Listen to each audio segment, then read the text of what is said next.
Nous allons maintenant écouter Kevin et Hugo avec « Pour la dignité des sans-abri ».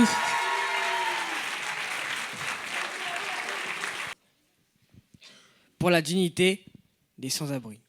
Nous sommes là, non pas pour gagner, non pas pour faire de belles phrases, non pas pour prendre la pause, mais tout simplement pour rendre l'humanité aux sans-abri.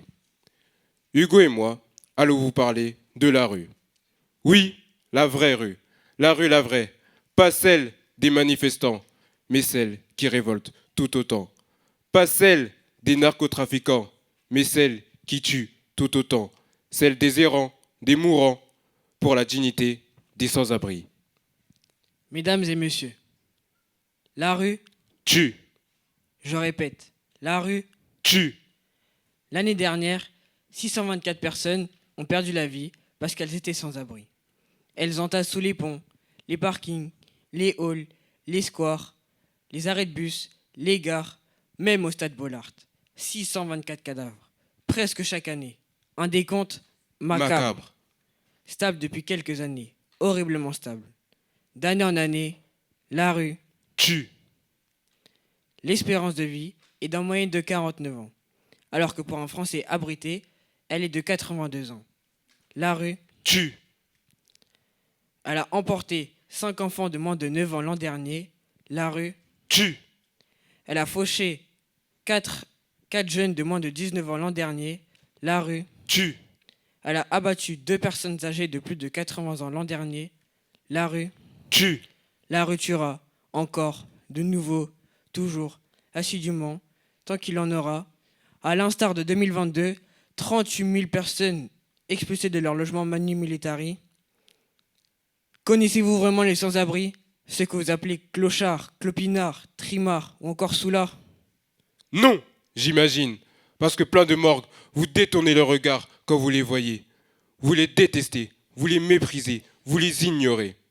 Et pourtant, ils ont un profil semblable au vôtre, au mien. Un accident de la vie qui fait tout basculer. Le chômage, le décès, le divorce, la maladie, la prison, l'exil. Savez-vous qu'ils sont plus de 27 000 selon la Fondation Abbé Pierre? Savez-vous que Abbé Pierre lui-même les a évalués à 2000 lors de son appel du 1er février 1954? Savez-vous que 20% d'entre eux sont des femmes? Savez-vous que 200 d'entre eux sont en couple? Savez-vous que 682 d'entre eux sont des nourrissons? Savez-vous que 2883 d'entre eux sont des enfants? Savez-vous que 25% d'entre eux occupent un emploi? Savez-vous que 90% d'entre eux ont déjà travaillé? Savez-vous, à titre d'exemple, qu'en janvier 2023, le 115 a reçu 13 224 appels. 13 224. Savez-vous qu'en Gorgé, il n'a répondu qu'à 6% des appels?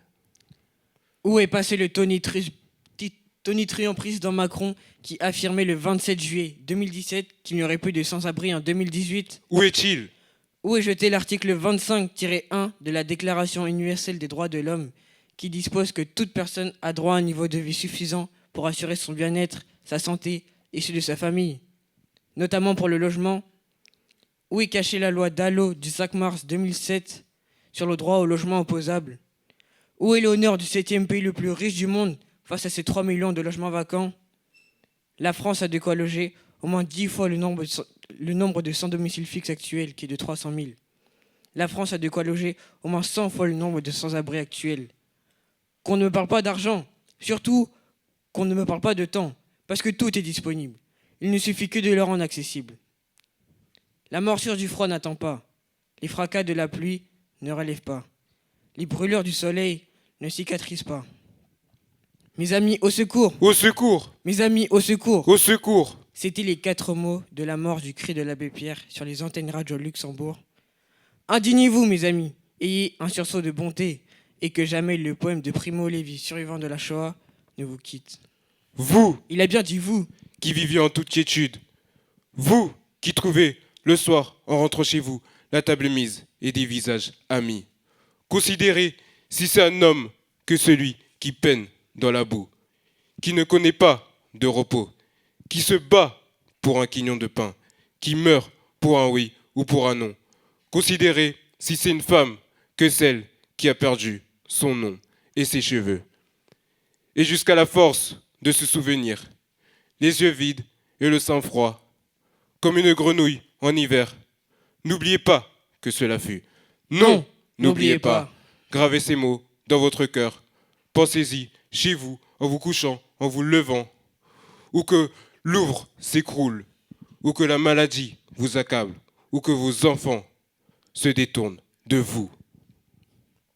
Mesdames et messieurs, s'il vous plaît, s'il vous plaît, s'il vous plaît, agissez et votez. Votez pour qu'on ait tous un toit. Votez pour qu'on ait tous une vie digne. Votez pour qu'on ait tous un destin d'homme. Pour Cédric, Sébastien et Karl, morts à Valenciennes à quelques jours de Noël 2023, de la nouvelle année 2024. Nous nous tairons jamais. Jamais.